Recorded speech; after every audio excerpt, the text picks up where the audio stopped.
उत्तर प्रदेश के उप मुख्यमंत्री केशव प्रसाद मौर्य आज ताज नगरी आगरा पहुंचे।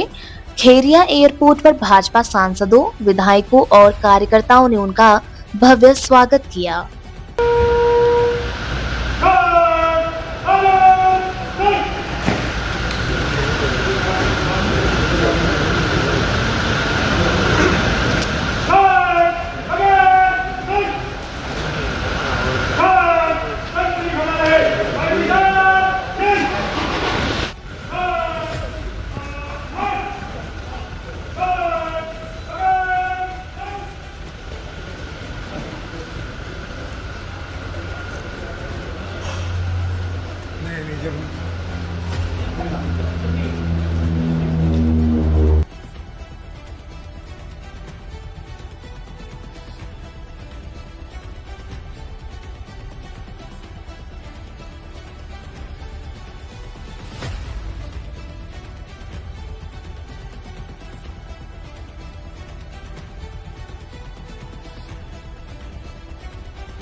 आगरा से एक जरूरी सूचना।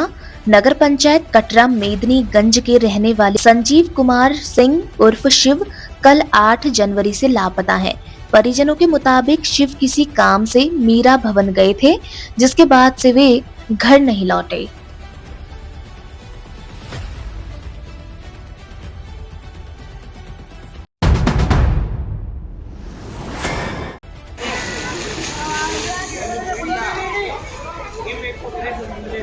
मकराना के गोड़ाबास इलाके में आज उस वक्त हड़कंप मच गया जब एक बाड़े में अचानक भीषण आग लग गई। आग की लपटें इतनी तेज थी कि देखते ही देखते बाड़े में रखी लकड़ियां जलकर राख हो गईं।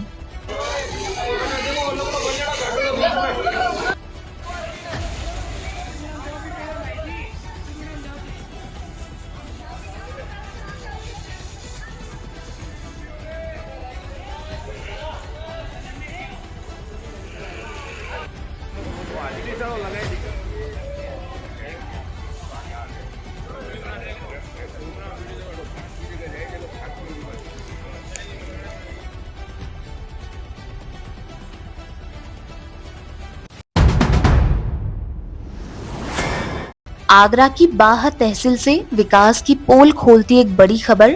ब्लॉक जैतपुर की ग्राम पंचायत कूकापुर के ग्रामीण नरकीय जीवन जीने को मजबूर हैं।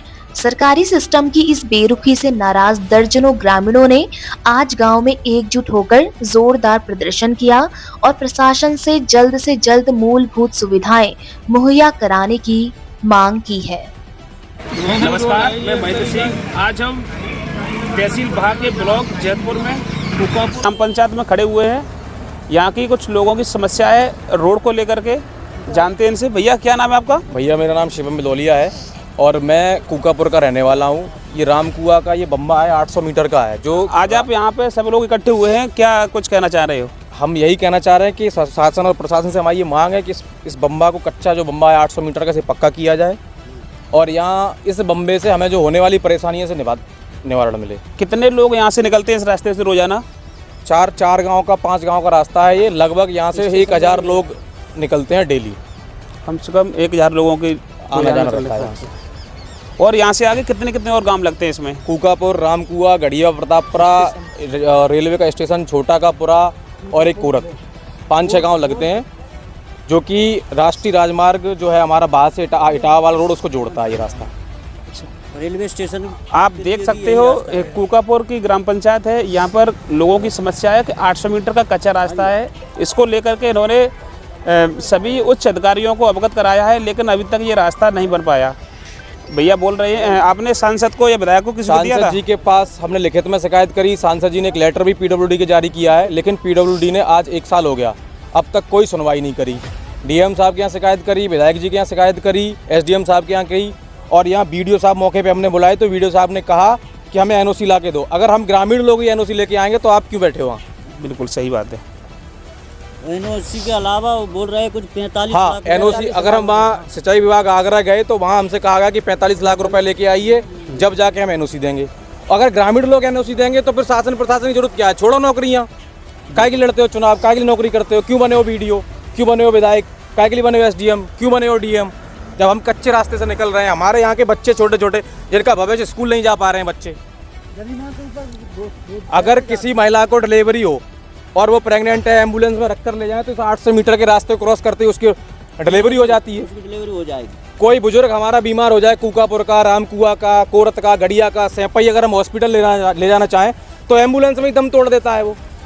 ये रास्ता है, इस रास्ते को देखकर हमारा पूरा, हम 25 साल उम्र हो गई, 25 साल से हम इस रास्ते को इसी दंदल में देख रहे हैं। और हमें ही नहीं, जो बच्चा पैदा होता है वो ये सोचता है जब हम आज़ाद देश में पैदा हुए हैं, लेकिन रामकुआ अभी आज़ाद नहीं हुआ, कुकापुर अभी आज़ाद नहीं हुआ। कच्चे रास्ते में निकलकर हमारा ये हाल है। बरसात के समय हमारे यहाँ कम से कम 20 लोगों के हाथ पैर टूट गए। आदमी यहाँ चलता है, पहुँचता वहाँ है कीचड़ में, बम्बा में चला जाता है। निकलवाते हम लोग, जहाँ गाड़ी फंस जाती है बाइक, दूसरों की बाइक निकलवाते। देख सकते अगर हो, कोई आदमी हमारे गांव में एक्सपायर हो जाए और कचौरा घाट तक ले जाना पड़े तो बरसात के समय हमें कचौरा घाट ले जाने में बड़ी समस्या होती है। डेड बॉडी निकालने के लिए समस्या है। आदमी बच्चा अगर पैदा हो तब कीचड़ में जाए, जब कीचड़ में 35 साल हो गए यहाँ, ये कीचड़ खत्म नहीं हो पा रहा है। सरकारें आती हैं, जाती हैं, चली जाती हैं, विधायक जी बनते हैं, चले जाते हैं, लेकिन हमारी समस्या का समाधान नहीं कर पाते हैं।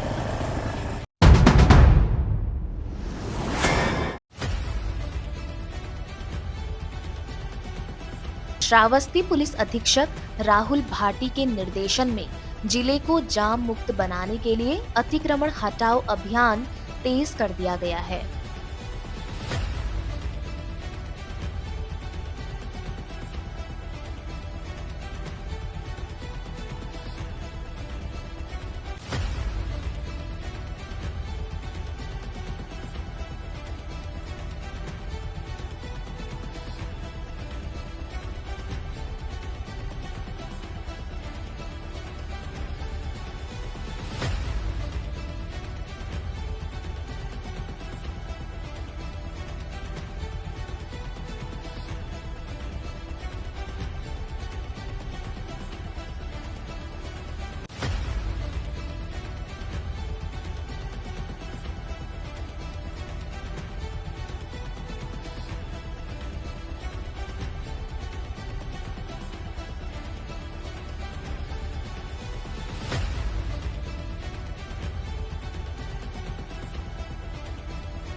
श्रावस्ती जिलाधिकारी अश्विनी कुमार पांडे ने सामुदायिक स्वास्थ्य केंद्र भिनगा का औचक निरीक्षण कर अस्पताल प्रबंधन की क्लास लगा दी। दोपहर 3 बजे जब डीएम अस्पताल पहुंचे तो वहां की बदहाली देखकर बिफर पड़े।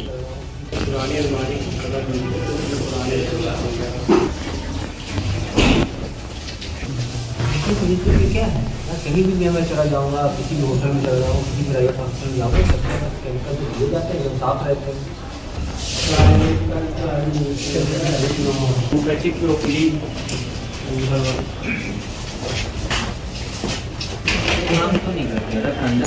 ये भी नया रहेंगे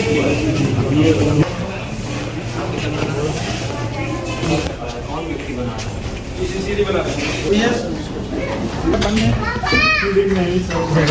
लोड की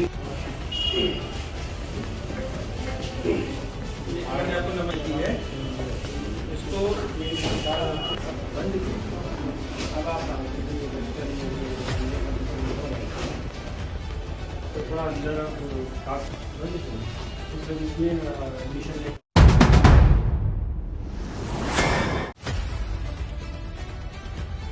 बांदा की बबेरू तहसील में इन दिनों अन्नदाता और अन्ना जानवरों के बीच एक मूल त्रासदी चल रही है। खेतों में लहलहाती गेहूं, चना और सरसों की फसलें आवारा जानवरों के पैरों तले रौंदी जा रही हैं।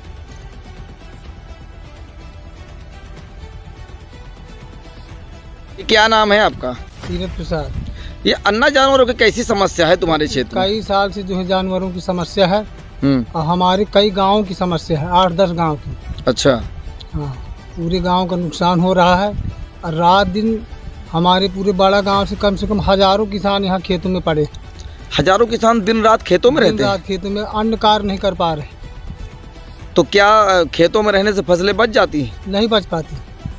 तब भी नहीं बचा पा रहे। हाँ, आप लोगों ने कभी कोई शिकायत किया है? बहुत जगह शिकायत किया, कहीं कोई सुनवाई नहीं। नहीं किया। BDO साहब के यहाँ किए, ब्लॉक में किए, विधायक जी से कहा, सांसद महोदय जी को भी बताया गया, जिला प्रशासन से कहा गया, कोई सुनवाई नहीं हो रही। अच्छा, इसी समस्या को लेकर पिछली साल आप किसानों ने समाजसेवी के नेतृत्व में आमरण अनशन भूख हड़ताल किए थे, उस पर क्या हुआ? उस पर भी कोई इंगल उंगल कुछ गड़ा दिए गए पलहरी गांव में, इसके बाद बस फिर कुछ नहीं, हवा हवाई कर दिया गया।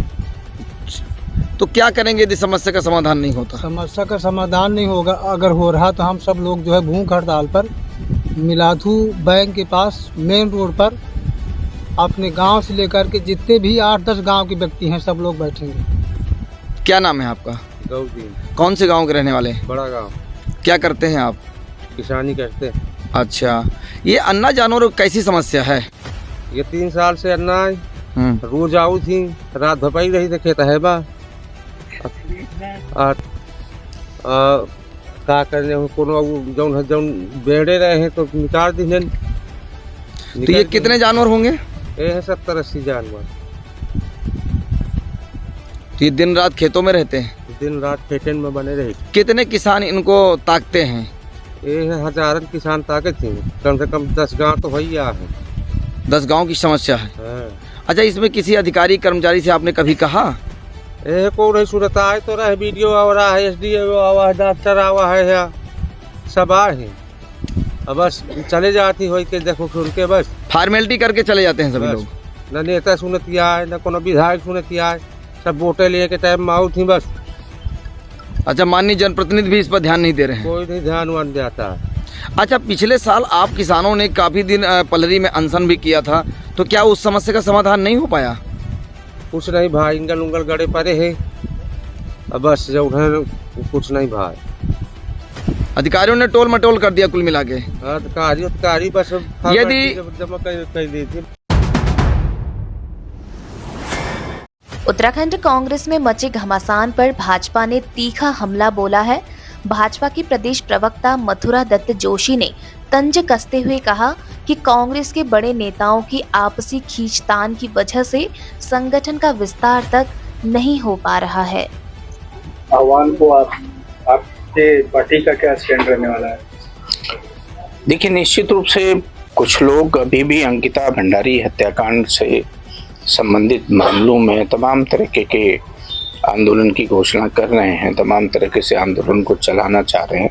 हालांकि माननीय मुख्यमंत्री जी ने बहुत स्पष्ट रूप से आपके सवालों का जवाब देते हुए कहा था कि सरकार हर मदद करने को तैयार है और हर जांच से गुजरने को तैयार है, और उस दिशा में कुछ काम भी हुआ है और कुछ आगे बढ़े भी हैं। और माननीय मुख्यमंत्री जैसे ने कहा कि अगर अंकिता भंडारी के माता पिता कहेंगे कि CBI की जांच होनी थी, तो सरकार उस दिशा में कदम आगे बढ़ाएगी।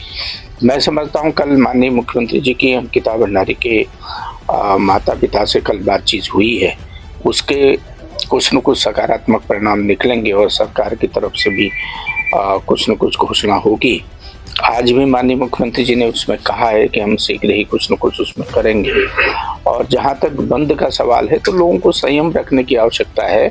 सरकार क्योंकि पहले दिन से ही इस केस में माननीय मुख्यमंत्री जी स्वयं गंभीर रहे हैं, सरकार का इन्वॉल्वमेंट रहा है और अपराधियों को आजीवन कारावास की सजा भी हुई है। अगर हमको वास्तव में अंकिता भंडारी के साथ न्याय करना है, तो निश्चित रूप से आम आदमी को या राजनीतिक दलों को थोड़ा सब्र रखने की आवश्यकता है। हमें भरोसा है कि निश्चित रूप से माननीय मुख्यमंत्री जी इस केस के मामले में कुछ न कुछ ठोस कदम उठाएंगे, जिससे कि अपराधियों को और कड़ी से कड़ी सजा मिल सके।